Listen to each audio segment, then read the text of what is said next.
Hey guys, welcome back to the course. So now that we've established what landing pages are and, check the last few lectures if you honestly need a reminder at this point, let's discuss what we're going to create to attract people to those landing pages and to get them to take action. Our hope in creating these landing pages, or our goal, is probably going to be we want to collect leads, which we can then sell to later. Now, to get leads, we need people to fill out a form with their personal information, at the very least, their email address. And to compel them to do that specifically, well, we need to offer them something in return. We need to create something of value to the audience we're trying to attract.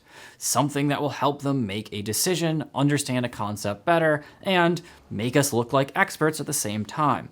Basically, we need to create a lead magnet. Now, as a reminder, a lead magnet is a piece of content we create that attracts people, like a magnet to a landing page, and that we give away in exchange for some personal information. That information allows us to sell them whatever our stuff is later. Usually you then send them newsletters or promotional stuff. So there are 4 types of lead magnets I'm going to cover in this lecture and in the next lectures.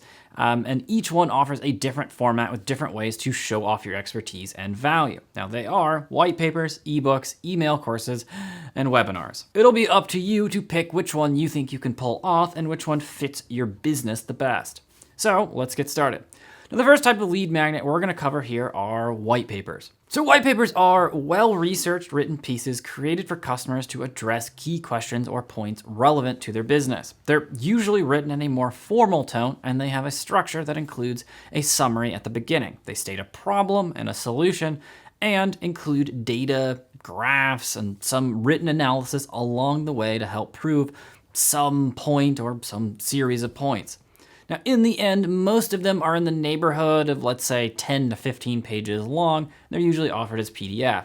Now, that's not to say that you might see longer ones. There are ones that will be 50 pages, but you rarely see one that's 4. Now, let's go over a quick example. Evolved Media wrote this white paper about backup and disaster recovery. Super sexy content. When you arrive on this landing page for it on their site, you get a short description of the white paper, and in this case, there's no form to fill out to get it. You just click the button below. That opens a nicely designed PDF, which, if you scroll through it, kind of looks like a chapter from a book. It's laid out nice and it's easy to read, and it'll look nice if you print it out. So what's so special then about the white paper format specifically? What benefits does it offer that something else wouldn't? For one thing, white papers can help establish what's called thought leadership, meaning it can cast you as an expert in whatever the paper's about. You've done the research, you've produced your findings, so people should come to you with questions and new business.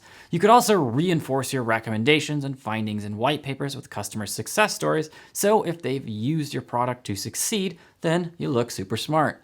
White papers also provide a lot of detail in one place for prospective customers about a pain point or a common problem they have. They don't have to dig around Google or through multiple blog posts. Instead, they can download a white paper which gives them ideas on how to fix whatever problem they're specifically facing.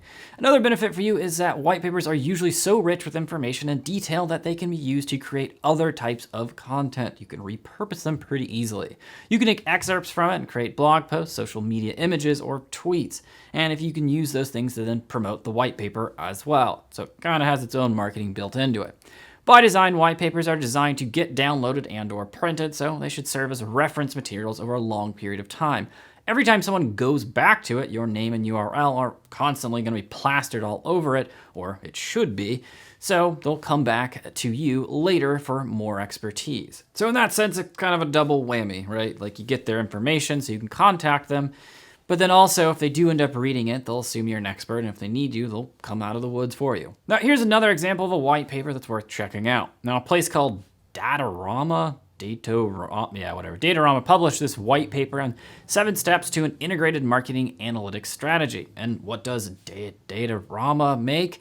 A marketing analytics platform. So it makes a lot of sense that they'd write a piece that offers helpful information about the concept of integrated marketing analytics, and they give you the steps to take to use it in your business. But part of these steps include using the tool they offer, so not only is this an educational reference type piece, but it's also a Trojan horse type of promotion. Yes, I know this one might sound like a listicle, but what makes it a white paper is just generally that it's going to be more data-based, and it's going to be a hell of a lot longer than a listicle. So I would imagine each individual piece of the 7 is multiple pages. Now you can see they wrote this to get leads, but also, to get sales. Now, does every white paper have to be educational and promotional? No, not really. That's actually up to you. Sometimes it's just nice to offer helpful information as a way of establishing you're an expert. It makes you look good.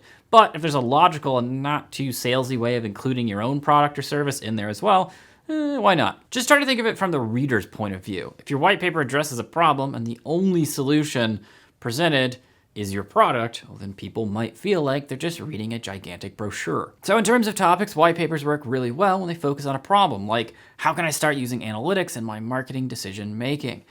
They can also be used to describe the benefits of a type of product or solution. If you've created a social media scheduling app, then you know all the benefits of how an app like that can help social media managers, for example. So how can you create a white paper? Well, in the next lecture, we'll discuss the steps you can take and some tools and templates out there to save you a lot of time. All right, guys, see you then.